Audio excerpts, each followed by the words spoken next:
Assalamualaikum warahmatullahi wabarakatuh. Alhamdulillah, tidak pernah berhenti kita memuji Sang Pencipta Allah yang kita yakin sedang melihat kita karena Dia Maha melihat, mendengar kita karena Dia Maha mendengar, dan mengetahui segala gerak-gerik kehidupan kita karena Dia Maha mengetahui. Rahmatnya sangat luas bagi orang-orang yang mau mendekatkan diri kepadanya dan patuh, serta juga azabnya sangat pedih bagi orang-orang yang kufur dan memungkiri segala nikmat yang dilimpahkan kepadanya atau darinya. Dan dia dengan kemahamurahannya telah menggantungkan segala nikmat yang kita butuhkan untuk roda kehidupan di muka bumi ini dengan memuji namanya. Alhamdulillah. Maka selalulah ucapkan kalimat ini. Jadi kita panjatkan selanjutnya salam hormat kita kepada manusia yang telah diperintahkan oleh Allah untuk mengucapkan salam hormat kepadanya.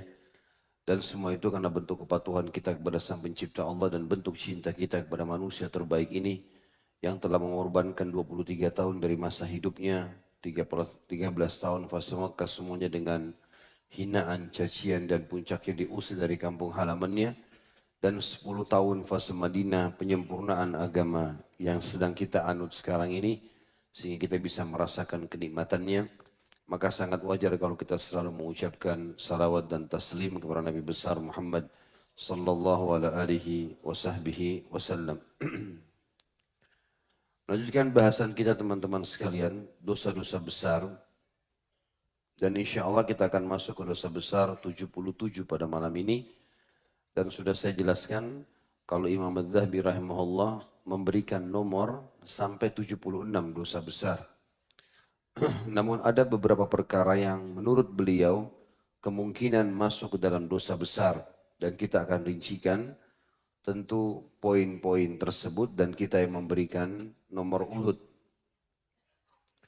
Kalau yang pertama yang dianggap oleh Imam Adz-Dzahabi masuk dalam kategori dosa besar adalah memusuhi saudara muslim.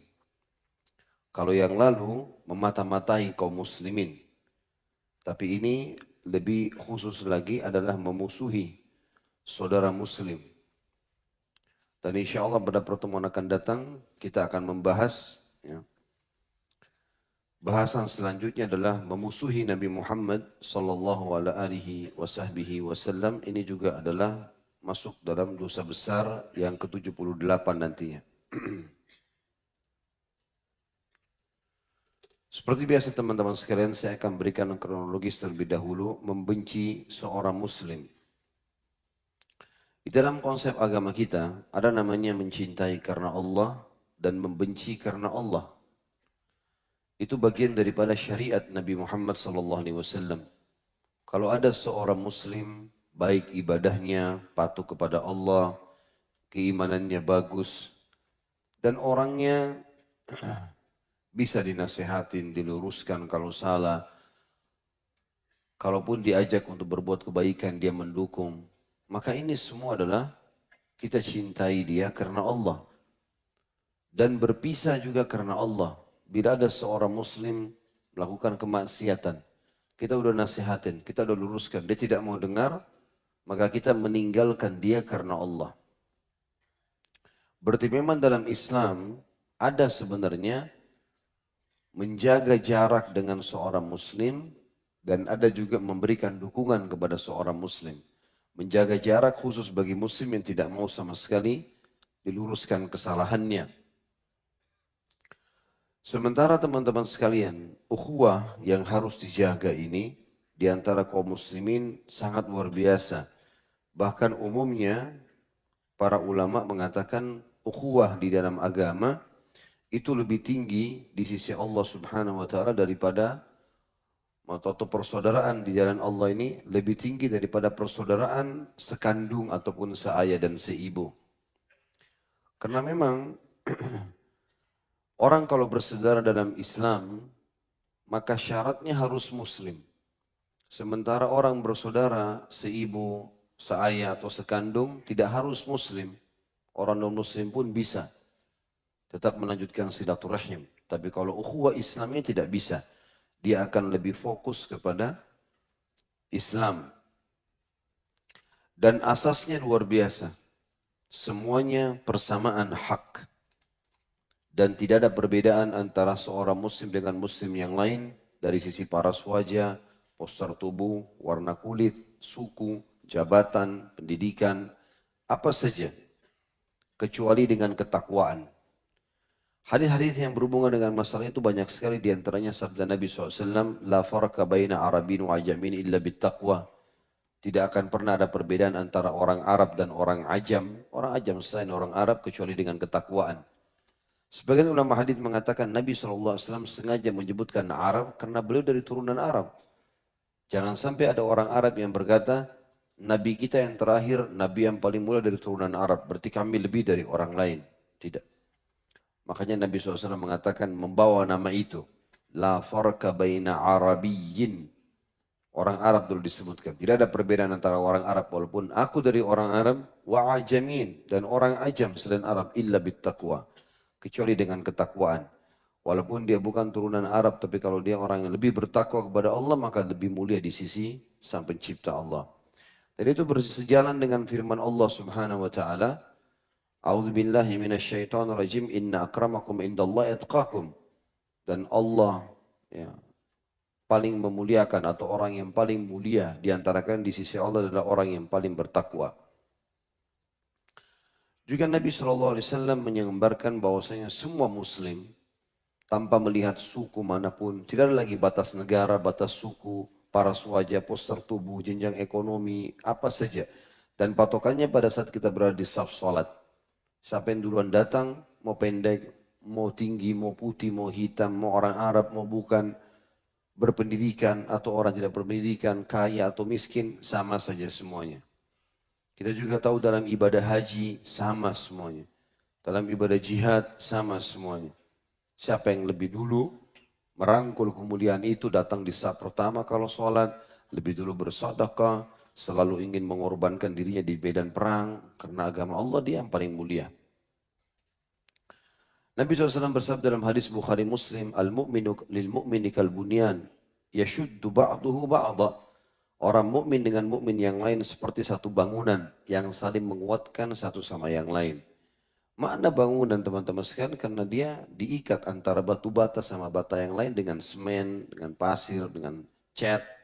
Sehingga jadi kuat. Dan ini menandakan orang mukmin memang harus seperti itu, bangunan. Tidak boleh saling menyerang, saling menjatuhkan, saling mencari kesalahan. Bukan itu yang diperintahkan dalam agama. Yang diperintahkan adalah bagaimana kita saling menguatkan satu sama yang lain. Kalau saudara kita benar, kita dukung. Kalau saudara kita salah, kita nasihatin. Bahkan Nabi SAW dengan sangat jelas menekankan, Man satara musliman fid dunya, satarahullahu yaumal qiyamah. Siapa yang menutupi aib saudaranya muslim di dunia, Allah akan tutupi aibnya pada hari kiamat. Kita lihat kekurangan bukan diekspos, bukan disebarkan di sana sini, tapi bagaimana kita datang, rangkul dia, tanya, dan seterusnya. Kemudian juga kata Nabi SAW dalam hadis menggambarkan bagaimana orang mukmin harus bermuamalah dengan saudaranya mukmin yang lain. Hadis Bukhari Muslim, "Matsalul mu'minina fi tawaddihim wa tarahumihim wa ta'atufihim kamatsalil jasad idza ishtaka minhu udwan tada'a sa'iral jasad bis-sahri wal humma." Orang mukmin dengan mukmin yang lain perumpamaan mereka dalam kasih sayang, ya, saling mengasihi, saling memperhatikan di antara mereka, saling berlemah lembut, seperti ibaratnya satu jasad. Kalau satu potongan jasadnya mengeluh karena sakit, maka yang lainnya akan merasakan juga sakit dan demam. Perumpamaan dua hal ini penting sekali. Bangunan saling menguatkan dan jasad yang saling merasakan sakit. Jari kita satu kena silet, sakit. Seluruh tubuh kita merasakan demam. Harusnya begitu. Dari ujung dunia ke ujung dunia yang sebelah lagi, tetap setiap muslim harus merasakan penderitaan saudaranya. Tidak boleh kita lalai dari apa yang terjadi kepada saudara kita di Myanmar, di Palestina, di Syria, di mana-mana.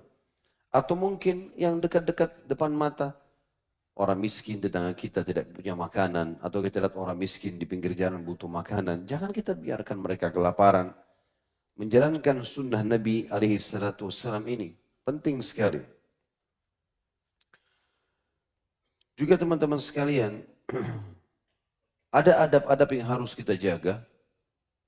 Di antaranya adab yang paling penting disebutkan oleh para ulama adalah harus kita mencintai untuk saudara kita apa yang kita cintai untuk diri kita sendiri. Kalau kita tidak suka digibah, jangan menggibah. Kita enggak suka mendengar suara keras, jangan keraskan suara depan dia.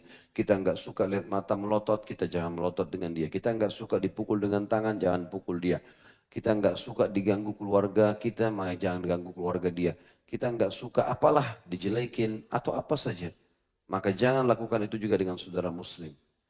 Dan Imam Az-Zahabi rahimahullah mengangkat hadis ini di dalam dosa besar ke-77 ini.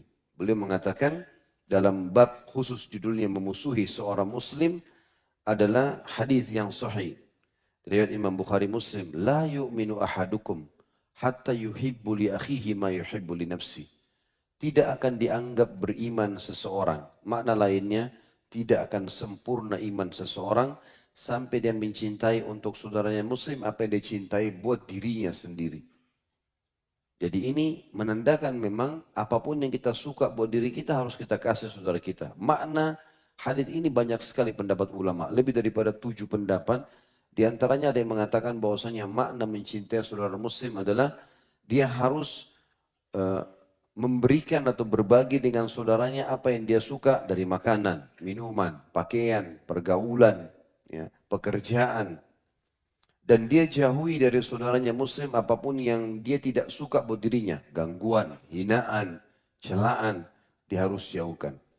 Di antara maknanya juga adalah dia mencintai untuk saudaranya muslim dengan cara mendahulukannya. Dalam hal apa saja. Mendahulukan apa saja, misalnya mendahulukan dalam jalan, mendahulukan dalam salam, ya, mendahulukan dalam antrian mungkin kalau kita masuk bus atau kereta api mendahulukan tempat duduk dan seterusnya. Apalagi kalau orang itu lebih tua, sebagaimana sabda Nabi SAW, kabir, dahulukan yang lebih tua, dahulukan yang lebih tua, suruh hormati. Maka itu masuk dalam maknanya dan sekian banyak makna-makna yang masuk dalam masalah ini. Juga dalam hadis Nabi SAW, tentu Imam Madzhabi cuma mengangkat satu buah hadis di sini, hanya untuk menunjukkan kalau perkara ini karena ada kalimat la yu'minu ahadukum, tidak akan sempurna iman seseorang dari kalian, bagi beliau ini dianggap ancaman. Dan setiap larangan yang diikuti ancaman berarti dosa besar. Itu menurut Imam Az-Zahabi rahimahullah. Tapi kita kuatkan dengan beberapa hadis. Misalnya hadis riwayat Muslim juga kata Nabi SAW, la tahasadu. Jangan kalian saling iri dengki. Jangan cemburu melihat saudara kita muslim yang punya kelebihan fisik, paras wajah, apalah ilmu, jabatan, jangan cemburu. Bisa kita minta kepada Allah dikasih yang mirip dengan dia, atau sama, atau lebih. Tapi jangan berharap hilang dari dia. Karena kapan kalau kita berharap hilang dari dia namanya hasud, iri. Ini dilarang. Kapan kita minta kepada Allah nikmat yang sama tanpa mengharapkan hilang dari dia, itu namanya ghibtah. Dibolehkan. Ya. Dalam Islam. Kata Nabi SAW, hati-hati dengan hasad. Karena dia akan menghilangkan pahala atau membakar pahala seperti api membakar kayu bakar. Pesan Nabi pertama dalam riwayat Muslim, la tahasadu. Jangan saling iring dengki.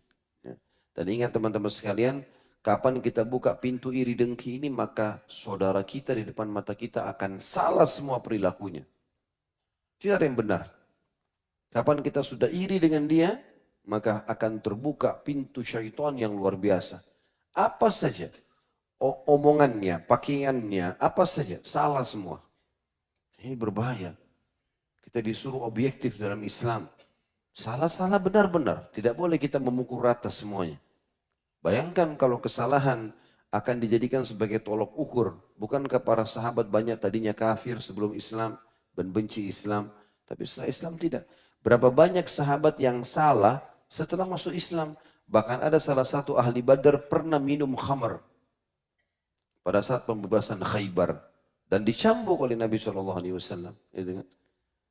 Ada banyak kesalahan yang terjadi manusiawi. Yang penting dia tahu dirinya salah dan dia mau perbaiki. Kemudian dikatakan wala tanajashu, dan jangan kalian saling berbantah-bantahan. Artinya kita nasihatin saudara kita, kalau udah terima alhamdulillah. Dia punya argumen yang cocok, sudah selesai. Kita harus bisa menerima. Jadi kita tidak usah bantah-bantahan. Kalau kita nasihatin, dia mau bantah kita, ya sudah tinggalkan saja. Itu termasuk adabnya. Wala tabaghadu, dan jangan saling bermusuh-musuhan. Dalam riwayat lain kata Nabi SAW, tidak halal bagi seorang muslim memusuhi saudaranya lebih atau membelakangi saudaranya, tidak mengajak ngomong lebih daripada 3 hari. Bahkan dalam hadis yang lain, Allah menurunkan malaikat yang selalu memohon ampun kepada kaum mukminin, dikatakan memohon ampun untuk mereka kecuali orang yang sedang terjadi permusuhan antara dia dengan saudaranya muslim. Tidak akan dimaafkan kita sampai mereka berbuat baik atau saling baikan. Wala tadabaru, dan jangan saling menjauhi satu sama yang lain. Jangan eksklusif. Datang, kenal, tegur, sapa. Jangan merasa diri eksklusif. Itu makna daripada tadabaru. Kemudian wala yabi'u ba'dukum ala bai'i ba'd. Dan jangan seseorang di antara kalian bertransaksi di atas transaksi saudaranya. Termasuk adabnya kalau teman kita lagi pegang baju, lagi menawar sebuah produk, jangan kita datang serobot, tunggu dia selesai. Kalau dia tidak jadi beli, baru kita tawar. Kalau jadi beli, jangan, tidak boleh, dilarang. Ini juga mirip dengan tidak boleh dalam hadis lain, tidak boleh mengkhidbah di atas khidbah saudaranya muslim. Kalau dia sudah datang menanyakan kepada seorang wanita, diterima di rumah wanita tersebut, janjian walaupun belum ditentukan tanggal pernikahannya, tidak boleh ada laki-laki lain datang kecuali sudah dibatalkan laki-laki yang pertama atau dengan seizin pelamar yang pertama. Kalau misalnya si A sama si B berteman, kemudian si A datang melamar perempuan si C, lalu diminta waktu berpikir. Lalu kemudian si B mengatakan, bisa enggak saya juga ikut melamar? Artinya siapa di antara kita yang diterima, ya dia menikah. Kalau si A mengatakan silahkan dengan izin dia, maka enggak ada masalah. Tapi kalau tidak, maka tidak boleh. Kemudian kata Nabi SAW di depan hadis, وَكُونُوا عِبَادَ اللَّهِ إِخْوَانًا. Dan jadilah saudara-saudara, ya, jadilah hamba-hamba Allah yang bersaudara. Yang bersaudara. Juga teman-teman sekalian, muslim memiliki hak terhadap muslim yang lain. Dan hak ini sangat kental. Harus kita memberikan kepadanya. Seperti menjawab salamnya atau mengucapkan salam kepadanya. Menjenguknya kalau sakit, mengikuti jenazahnya, menjawab panggilannya atau undangannya. Menjawab juga dengan doa, semoga Allah merahmatimu, yarhamkallah, pada saat dia mengatakan alhamdulillah saat bersin. Kemudian memberikan nasihat kepadanya. Sesuai dengan sabda Nabi SAW dalam hadis Bukhari Muslim, hakul muslimi ala muslimi khams. Hak muslim terhadap muslim yang lain ada 5. Raddus salam, menjawab salamnya. Wa iyadatul marid, menjenguk pada saat dia sakit. Wattiba'ul janaiz, mengantar jenazahnya. Wa ijabatud da'wa, dan menjawab undangannya. Wa tashmitul atish, dan juga mendoakan dengan yarhamkallah atau yarhamkillah kalau perempuan, yarhamkallah kalau laki-laki, kalau dia bersin dan dia mengucapkan alhamdulillah. Jadi mengucapkan atau menjawab salam penting walaupun kita sedang marah dengan orang tersebut. Kalau dia ucapkan salam, kita jawab. Kemudian menjenguk orang sakit, ini juga adalah keutamaan. Ada hadis yang lain juga kata Nabi SAW, siapapun muslim menjenguk saudaranya muslim yang sedang sakit, maka dia seperti sedang berjalan di taman surga sambil memetik buahnya sampai dia keluar dari tempat tersebut. Dari riwayat lain, riwayat Imam Ahmad disebutkan, ada 70.000 malaikat yang mendoakan dia sampai dia meninggalkan tempat saudaranya yang sedang sakit. Mengantar jenazah sudah kita tahu. Kata Nabi SAW, siapa yang sholat di jenazah dapat 1 qiraat pahala. Dan siapa yang mengantar jenazah sampai dimakamkan dapat 1 qiraat pahala. Lalu para sahabat bertanya, ya Rasulullah, apa ukurannya 1 qiraat itu? Kata Nabi SAW, seperti gunung Uhud. Begitu pula pada saat dia mengundang, selama undangannya bukan hal yang haram, maka kita datang. Kalau undangan pernikahan misalnya, kalau supaya kita jauh dari hal-hal yang haram. Kalau acara pesta gedung ada dosa-dosa, ada pelanggaran agama, maka kita hadir di akad nikahnya. Atau undangan secara umum, apapun yang diundang untuk kita, kita datang. Selama itu bukan maksiat. Dan mendoakannya, yarhamukallah, kalau dia sedang bersin dan mengucapkan Alhamdulillah. Kalau orang kafir kita mengatakan yahdikumullah. Sebagaimana riwayat Ibnu Majah menjelaskan masalah itu pada saat sebagian Yahudi lewat di hadapan Nabi SAW dan sengaja mereka bersin. Sengaja mereka bersin dan mengucapkan Alhamdulillah. Dengan harapan Nabi SAW mengatakan yarhamkallah. Gitu ya. Ternyata Nabi SAW mengatakan yahdikumullah wa yuslih balakum. Semoga Allah memberikan kalian hidayah dan memperbaiki keadaan kalian dari kufur kepada iman. Juga hadis Bukhari Muslim, kata Nabi SAW, di antara hak Muslim adalah udul marid. Sering-seringlah jenguk orang sakit. Karena menjenguk orang sakit itu memberikan kepada kita gambaran betapa nikmatnya Allah kepada kita yang sedang sehat. Alhamdulillah. Wa at'imut ta'am, wa at'imul ja'i, maaf, wa at'imul ja'i. Dan berikanlah makan orang-orang yang lapar.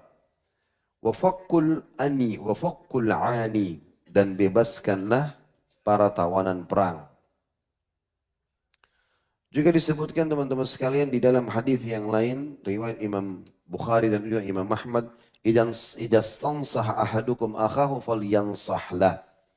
Kalau seandainya salah seorang di antara kalian diminta oleh saudaranya untuk dinasihati, maka nasihatilah dia. Jadi kalau saudara kita minta tolong nasihatin saya, apa saran kamu? Maka kita memberikan nasihat kepada dia. Itu poin diantaranya yang harus kita pertahankan. Kita mencintai untuk saudara kita muslim, apa yang kita cintai untuk diri kita, itu yang pertama. Yang kedua, kita menjawab salamnya, menjenguknya kalau sakit, mengikuti jenazahnya, menjawab undangannya. Kemudian juga mendoakan dia kalau dia sedang bersin dan juga menasehati kalau dia minta nasihat. Tentu ini banyak sekali poinnya, tapi saya rangkum di poin kedua. Poin yang ketiga, memenangkannya kalau dia berbuat zalim atau dia terzalimi. Sebagaimana sabda Nabi SAW yang sangat masyhur. Hadis ini riwayat Bukhari Muslim. Kata Nabi SAW, unsur akhaka zaliman aw madluma. Tolonglah saudaramu dalam keadaan dia berbuat zalim atau dia terzalimi. Wa su'ila sallallahu alaihi wasallam an kaifiyati nusrati wa huwa zalim. Dan ditanyakan kepada beliau, bagaimana caranya menolong saudara kita sementara dia berbuat zalim, dia yang jahat. Qala ta'khudhu fawqa yadayhi aw ta'juzuhu anil dhulmi wa tahulu bainahu wa baina fi'lihi. Engkau menahan tangannya atau engkau meletakkan tanganmu di atas tangannya, yaitu meluruskan kesalahannya tadi, kezalimannya, serta memberhentikannya dari perbuatan buruknya. Fadzalika nasrukalah, dan itulah pertolonganmu atau pemenanganmu terhadap saudaramu muslim. Juga dalam hadis yang lain, kata Nabi SAW, kullul muslimi ala muslimin haram, damuhu wa maluhu wa irduh. Setiap muslim terhadap muslim yang lain diharamkan secara mutlak. Darahnya tidak boleh ditumpahkan. Wa malihi, dan hartanya tidak boleh ditipu. Wa irdihi, dan kehormatannya tidak boleh dicoreng. Ya. Keluarganya, jabatannya, apalah nama baiknya, semua tidak boleh. Ini haram. Hati-hati teman-teman sekalian. Di dalam hadis yang lain kata Nabi SAW, siapapun yang berusaha untuk mencari kesalahan saudaranya muslim, mencari-cari, tidak ada sebenarnya, maka Allah akan membongkar kesalahan dan aib dia walaupun di dalam rumahnya. Ini berbahaya. Makanya kita jangan sibuk dengan kesalahan orang lain. Kalau ada kesalahan kita tutupi, luruskan, doakan, itu yang kita lakukan. Bukan malah kita merusaknya, menambah bumbu-bumbuinya. Maka ini bahaya sekali. Kemudian juga hadis Nabi SAW dalam hadis Bukhari Muslim, al-muslimu man salim al-muslimuna min lisani wa yadih. Orang muslim yang sejati, yang benar-benar dipandang oleh Allah Subhanahu wa taala sebagai hamba yang patuh, adalah orang muslim yang menyelamatkan seluruh muslimin yang lain dari bahaya lisannya dan tangannya. Tidak pernah bicarain orang yang buruk dan tidak pernah menjamah memukul orang dengan tangannya. Kemudian juga sabda Nabi SAW di dalam hadis yang sahih diriwayatkan oleh Imam Tirmidzi, hasan sahih. Kata Nabi SAW, al-mu'minu man aminahu al-mu'minuna al-anfusim wa amwalihim. Ini riwayat Tirmidzi, Ahmad dan Hakim. Orang mukmin yang sebenarnya adalah orang mukmin yang memberikan keamanan untuk saudaranya mukmin yang lain terhadap diri mereka dan harta mereka. Jadi selalu saudaranya muslim kalau dekat dengan dia merasa aman. Tidak takut dicuri, tidak takut disakiti, tidak takut dirusak namanya. Merasa aman. Walaupun baru kenal. Kita tiap hari ketemu sama muslim baru di masjid. Titip ya, saya mau wudhu dulu. Silahkan, amanah, jaga. Gak apa-apa. Semua orang muslim merasa aman dengan saudaranya muslim. Bahkan sudah pantas kita mengatakan, oh ini negara Islam, gak mungkin hilang barang. Dan itu betul. Semestinya begitu. Kalau ada orang muslim yang menyimpang, ini berarti dia menyimpang dari ajaran syariatnya. Saya pernah lihat subhanallah cuplikan di YouTube. Tapi dalam bahasa Arab diterjemahkan. Rupanya itu orang barat yang mengadakan cuplikan itu. Dia datangkan kamera tersembunyi kemudian dia sengaja menjatuhkan dompet di negara-negara non-muslim. Negara barat, entah di mana, Amerika atau Eropa, tapi orang bule semuanya. Orang non-muslim. Ini saya tidak tahu yang buat acara siapa. Tapi yang jelas, karena dia pakai kamera tersembunyi, lalu dia letakkan dompet, dia sengaja jatuh. Dia sengaja lewat, jatuh dompetnya. Ternyata rata-rata dari 10 orang yang dijadikan survei itu, 9 orang mengambil dompet itu.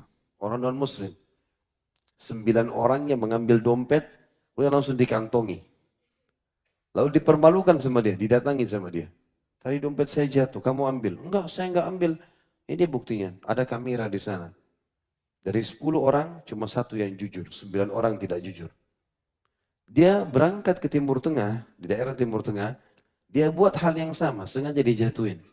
Ada orang Pakistan, ada orang Arab, ada orang Melayu datang, orang Muslim. Lagi jalan jatuh dompet. Malah dikejar dia sama orang-orang Muslim itu. Dompet kamu jatuh. Dari 10 orang survei, tidak ada satupun Muslim yang ambil dompet itu. Itu tidak disengaja, cuma begitu saja tiba-tiba dilakukan. Dan itu subhanallah fakta lapangan. Apalagi kalau muslim-muslim memang menjalankan agamanya. Kemudian juga dalam hadis yang lain teman-teman sekalian adalah hadis riwayat Tirmidzi kata Nabi SAW, man radda an irdi akhihi raddallahu an wajhin nar yaumal qiyamah. Ini hadis yang mulia. Hadis riwayat Tirmidzi dengan sanad hasan sahih. Siapa yang mempertahankan atau menjaga kehormatan saudaranya. Apa saja nama baiknya, apa saja hartanya, keluarganya, dijaga sama dia. Siapa yang menjaga kehormatan saudaranya muslim, maka Allah akan menjaganya juga pada hari kiamat dari api neraka. Ini mulia sekali hadisnya ini.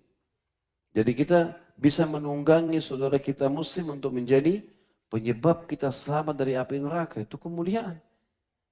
Walaupun kita tidak kenal. Gitu kan? Maka kita harus melakukan itu teman-teman sekalian. Jangan malah sekarang banyak orang begitu malah merusak citra saudaranya muslim. Kemana-mana. Enggak bertakwa kepada Allah subhanahu wa ta'ala. Kemudian hadis yang lain riwayat Imam Muslim juga kata Nabi SAW. Al-muslimu akhul muslim la yadhlimuhu wa la yakhdhuluhu wa la yahkiruhu. Orang muslim adalah saudara muslim yang lain. 3 pesan Nabi. Dia tidak boleh mendoliminya. Zalim artinya tidak memberi hak ya, atau menahan haknya orang lain. Ada pegawai sengaja tidak dikasih gajinya misalnya. Atau memang dasarnya hak orang lain diambil sama dia. Zalim. Tidak boleh dia zalimi. Muslim, saudara muslim, tidak boleh dia zalimi. Yang kedua, wala yakhdhuluhu. Tidak boleh dia menelantarkannya. Menelantarkan muslim nggak boleh. Ini termasuk teman-teman hati-hati kalau kita lihat saudara kita muslim di pinggir jalan dan dia susah. Jangan jalan saja, mampir. Kasih makanan, kasih pakaian, apalah itu. Berikan minuman, kasih duit. Jangan lewat seseorang yang kita biarkan. Tidak boleh kita telantarkan. Jelas-jelas bajunya kotor, jelas-jelas nggak pakai sendal. Kasih sesuatu. Kenapa kita lewatkan? Kemudian wala yahkiruhu. Tidak boleh dia menganggap remeh. Nggak boleh anggap remeh orang. Ah, ini orang pincang. Ah, ini orang bajunya kotor. Ah, ini orang motornya tahun sekian. Motor saya baru. Ah, ini mobilnya mobil tua. Saya mobil baru. Nggak boleh. Yahkir itu artinya menganggap remeh apa yang ada padanya. Apa saja. Fisiknya, hartanya, keluarganya, ke apa saja. Tidak boleh. Ini jelas larangan Nabi SAW. Kemudian juga dikatakan dalam hadis yang lain riwayat Imam Ahmad, Abu Daud dan sanad sahih, la yahillu li muslimin an yurawwi'a muslima. Tidak halal bagi seorang muslim menakut-nakuti saudaranya muslim yang lain. Menakut-nakuti nggak boleh. Ini bahaya sekali. Jadi nggak ada premalisme dalam Islam. Tunjukkan kau kalau begini lewat apalah mau ditonjok, mau diapa segala macam. Ya. Ini yang berani-berani pinggir jalan suruh ke Palestina sana. Nanti kita biayai. Daripada ganggu-ganggu orang di jalan. Ya. Enak mati syahid. Daripada muslim-muslim yang diganggu. Kemudian di dalam hadis yang lain teman-teman sekalian, hadis yang sangat mulia. Nabi SAW mengatakan, Wallahu fi auni al-abdi ma kana al-abdu fi auni akhi. Dan Allah selalu menolong seseorang hamba selama dia berada di dalam atau dia selama dia menolong saudaranya muslim. Jadi ini jelas sekali, kita juga disuruh tolong, tidak boleh takut-takut, disuruh bantu, disuruh jenguk kalau dia sakit. Apa saja, nasihatin. Berarti semuanya kebaikan-kebaikan ini. Kebaikan-kebaikan. Orang muslim bahkan senyum dengan muslim yang lain. Kata Nabi SAW, kalau orang berbuat baik padamu, balaslah dengan kebaikan yang sama. Kalau tidak ada, minimal dengan senyum, bersedekah. Karena senyum seorang muslim kepada saudaranya adalah sedekah. Senyum pahala. Menutupi aibnya pahala. Membantunya pahala. Bahkan kata Nabi SAW, tasbih dalam hadis Bukhari. Subhanallah sadaqah. Takbir Allah Akbar sadaqah. Tahlil la ilallah sadaqah. Ya, menyuruh kepada kebaikan sadaqah. Melarang dari kemungkaran sadaqah. Bahkan kau mengangkatkan barang saudaramu muslim ya di atas tunggangannya sedekah. Dalam sebuah hadis yang lain Ibnu Umar meriwayatkan hadis ini, kata Nabi SAW, dan aku membantu atau memenuhi hajat satu saudaraku muslim lebih aku cintai daripada sholat di masjid ini sebulan. Maksudnya di Masjid Nabawi. Jadi itu baik sekali teman-teman. Ada yang mengatakan dari luar kota, tolong antar saya ke sini. Saya butuh ini, lalu kita temani, menyelesaikan hajat dia saja, itu luar biasa. Lebih besar pahalanya daripada sholat sebulan penuh ya, di Masjid Nabawi. Itu besar sekali pahalanya. Juga dalam hadis yang lain, riwayat Ahmad, Abu Dawud, Nasai, dan Al-Hakim dengan sanad Hasan, baginda Nabi SAW bersabda, Man ista'adakum billahi fa'idhu. Siapa yang minta tolong kalian karena Allah, maka tolonglah ia. Man ista'adha ini sebenarnya siapa yang meminta pertolongan, perlindungan, tolonglah dia, perlindungan. Wa man sa'alakum billahi fa'atu. Siapa yang meminta kepada kalian atas nama Allah, berikanlah dia. Atau karena Allah kalian melihatnya, saudara muslim susah, berilah dia. Wa man da'akum fa'ajibuh. Dan siapapun muslim yang mengundang kalian, maka jawablah undangan itu. Wa man sana ilaikum ma'rufa fakafi'uh.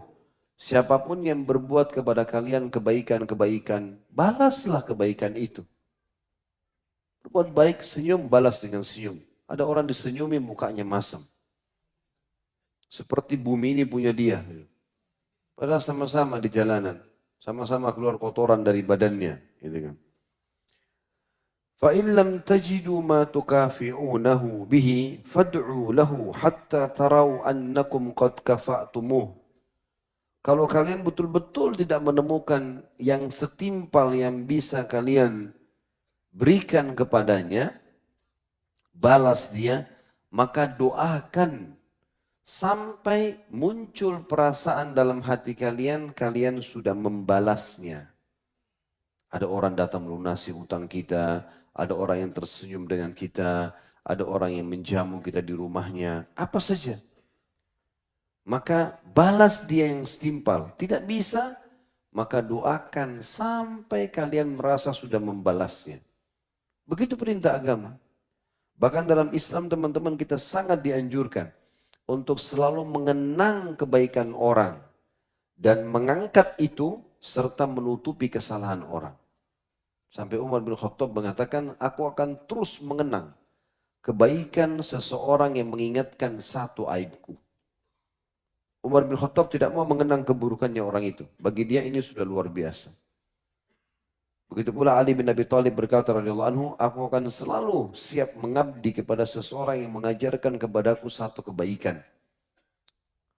Kemudian Urwah bin Zubair juga mengatakan, kalau kalian lihat pada seseorang ada kebaikannya, maka nilailah dia baik, walaupun di mata orang dia buruk. Karena pasti perbuatan baiknya itu punya saudara-saudara. Dan kalau kalian lihat orang punya keburukan nyata, gitu kan, jelas-jelas dia ganggu orang lain, apalah, ambil hartanya orang lain, seterusnya, maka amillahu syarr. Kalian bisa menilai orang itu buruk.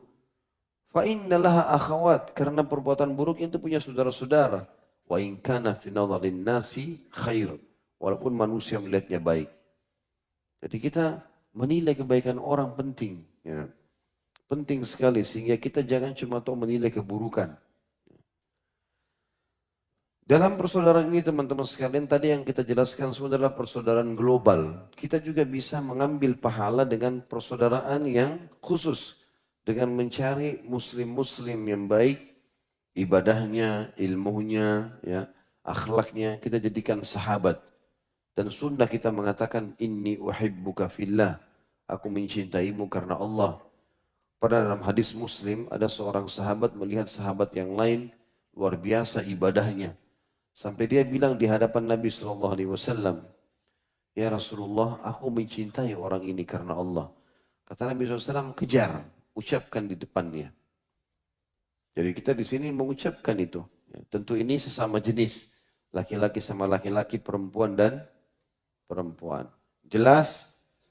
Bahasa Indonesia. Jangan pulang sebentar akhwat disampaikan di belakang, inni uhibbuki fillah. Kalau ucapin sama istri oke lah. Tapi kalau ini adalah sesama jenis laki-laki dan laki-laki, perempuan-perempuan, tentu dengan adab-adab syar'i. Dan banyak sekali hadis yang mulia tentang masalah itu. Di antaranya, saya setiap kali membaca hadis ini luar biasa, ya, melihat hadis ini mulia sekali. Hadis riwayat An-Nasa'i, kata Nabi SAW, inna hawlal arsh manabira min nur, alaiha qawmun libasuhum nur. Sesungguhnya di sisi arshnya Allah, singgasananya Allah itu, ada mimbar-mimbar dari cahaya yang sangat terang. Dan di atas mimbar itu ada orang-orang yang terpajang menggunakan pakaian-pakaian dari cahaya yang terang. Ujuhahum nur, wajah mereka semua cahaya yang terang. Laisu bi anbiya'i wala syuhada. Mereka sama sekali bukan nabi-nabi dan bukan para syuhada. Ya begiduhumun nabiyun. Bahkan para nabi-nabi merasa mereka ini mulia sekali, ya. Nabi-nabi aja merasa seperti itu. Tidak santun kalau kita mengatakan nabi-nabi cemburu. Tapi nabi-nabi merasa kok bisa. Ya luar biasa orang-orang ini. Dan ya begiduhumun nabiyun wa syuhada. Kata Nabi SAW. Para nabi-nabi dan para syuhada merasa heran dengan mereka. Siapa orang-orang ini? Mimbar-mimbar jelas di sebelah singgasananya Allah. Cahaya terang mimbarnya. Badan wajah mereka semua cahaya terang. Nabi pun heran, Nabi pun tidak dikasih itu. Faqalu, maka para sahabat berkata, ya Rasulullah, sifhum lana. Wahai Rasulullah, gambarkan mereka pada kami. Siapa orang-orang itu? Faqala sallallahu alaihi wasallam, maka Nabi SAW bersabda, al-mutahabbuna fillah, orang-orang yang saling mencintai karena Allah, wal mutajalisuna fillah, dan orang yang saling duduk karena Allah, seperti di majelis ilmu, saling berziarah, wal mutazawiruna fillah, dan orang yang saling berziarah karena Allah. Ini orang-orang pun para nabi-nabi heran melihat bagaimana mereka diberikan cahaya. Ini penting. Dalam hadis Bukhari yang lain, kata Nabi SAW, ada seseorang mengunjungi saudaranya muslim yang lain. Lalu di tengah jalan Allah mengutus padanya malaikat. Lalu malaikat itu bertanya, mau kemana kamu? Dia bilang, aku akan mengunjungi saudaraku muslim di kampung sebelah. Lalu kata malaikat tersebut, apakah ada hubungan kerabat denganmu? Dia bilang, enggak ada. Apakah ada urusan bisnis? Enggak ada. Apakah ada utang yang kau sedang tagih? Enggak ada. Lalu kenapa? Karena Allah. Maka malaikat itu berkata kepadanya, sungguh aku adalah utusan Tuhanmu, mengatakan Allah telah mengampuni kau karena niatmu ini. Berarti mengunjungi saudara muslim, diampuni dosa. Kira-kira dalil apa lagi teman-teman yang dibutuhkan?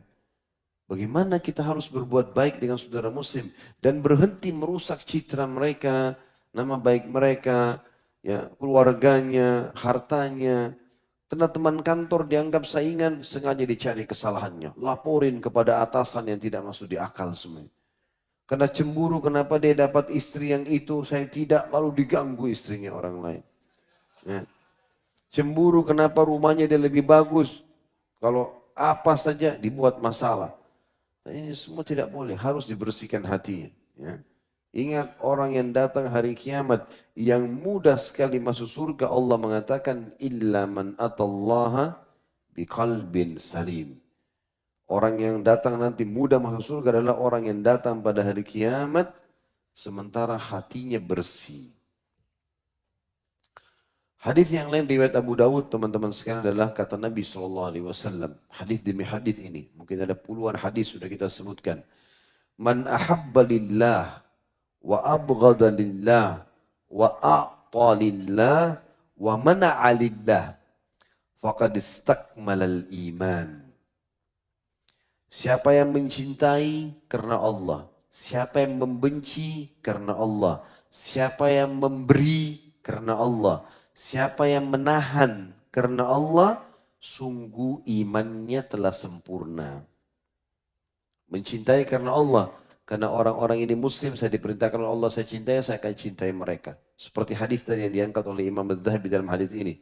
Tidak akan sempurna iman seseorang sampai dia mencintai untuk saudaranya apa yang dicintai untuk dirinya sendiri. Berarti bentuk cinta kita. Bagaimana sih kalau kita cinta pada seseorang, kita akan jaga supaya dia tidak marah. Kita akan memberikan atau menjalankan apapun, kita akan berikan apa yang dia suka, kita akan jalankan apa yang dia titahkan. Kalau kita suka sama orang, kita harus begitu kan? Tidak mungkin kita buat dia marah. Nggak mungkin kita langgar apa yang dia minta, apa yang dia instruksikan. Maka harusnya seperti itu. Itu harus kita lakukan dengan saudara kita muslim. Dan membenci karena Allah. Kalau saudara muslim itu, kita karena sayang sama dia, kita nasihatin. Akhi, ukhti, ini nggak boleh dalam Islam. Ini salah, ini begini.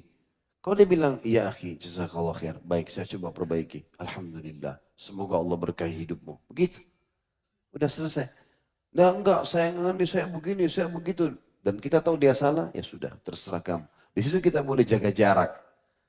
Boleh jaga jarak, tapi tidak boleh memusuhinya. Ini namanya ya abghadalillah. Dia menjauhkan diri karena dia tahu ini karena Allah. Kalau dia tetap berteman, nanti malah imannya dia terganggu, misal. Wa a'talillah, pada saat dia memberi juga dia hanya memberi karena Allah, dia berharap pahala di sisi Allah, sehingga tidak usah lihat siapa yang terima. Apakah yang terima itu matanya buta, tidak buta, dia tahu nilai yang kita kasih, tidak tahu nilai, nggak perlu.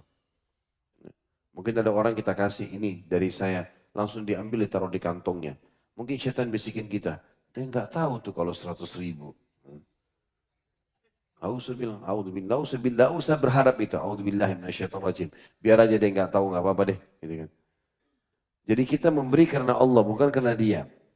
Dan tidak pernah berharap tentu pujian balik. Wa mana'a lillah. Dan dia menahan pun karena Allah. Maksudnya adalah kalau ada orang minta duit tapi kita tahu dia mau mabuk-mabukan, dia mau berzina. Tidak dikasih. Mana'a lillah. Dia tahan. Enggak boleh. Karena kalau kau saya kasih kau akan buat maksiat. Misal. Maka dia menahan karena itu istakmalal iman. Dia telah menyempurnakan keimanannya. Ya.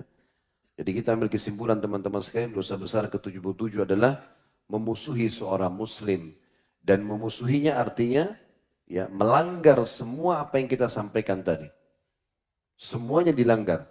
Ceritain aibnya, takut-takutin dia, rusak nama baiknya, tipu hartanya, itu semua namanya memusuhi muslim. Dan itu dosa besar.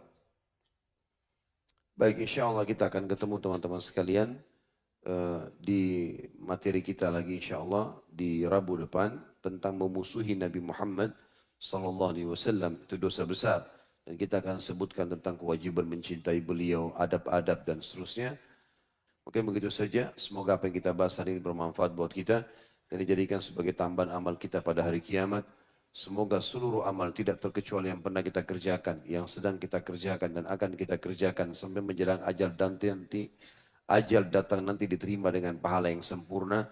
Semoga seluruh dosa tidak terkecuali yang kita berharap Sang Maha Pengampun Allah Subhanahu wa taala menggantinya menjadi pahala, sengaja atau tidak sengaja, kecil atau besar, samar ataupun nyata.